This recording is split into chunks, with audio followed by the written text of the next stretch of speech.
Wow! Philippines. Only in the Philippines. 1 year daycare, 1 year kinder. Wow! After kinder, elementary for 6 years. Wow! Philippines. After 6 years, high school, another 4 years. Wow! Philippines. After high school, K to 12, 2 years. After K to 12, another 4 years for the college. Wow, only in the Philippines. Almost 18 years kang mag-aaral. Mag-apply ng trabaho. Wow. Only in the Philippines. Hahanapan ka ng TOR. Hahanapan ka ng diploma. Wala pa. Kasi may utang ka sa school.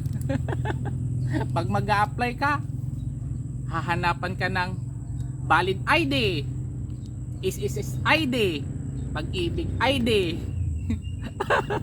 BIR number, SS number. Wow! Only in the Philippines. Tapos,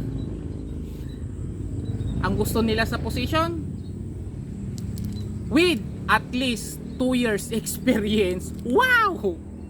Only in the Philippines. Kakagraduate mo pa nga lang, hahanapan ka ng 2 years related sa ina-applyan mong trabaho, related experience. Wow! Only in the Philippines. Pagkatapos nun, dapat with pleasing personality. Paano naman si Garampang? Hindi naman kagandahan ni Ann Curtis. Hindi naman kagandahan ni Angelica Panganiban. Wow! Only in the Philippines. Kaya ang gagawin na lang ni Garampang, mag-aral na lang sa South Korea.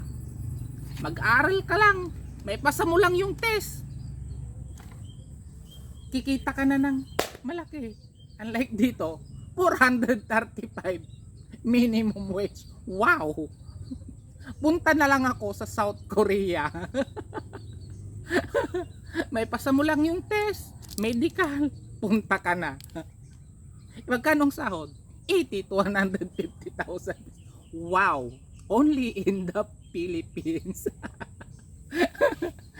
Wala lang. Nagagarampang lang. Wow! Only in the Philippines. May pala. Pinagpapawisan si Garampang nyo kasi nga anyong sayo, doon na tayo sa Korea. Wow! Philippines. Bye bye.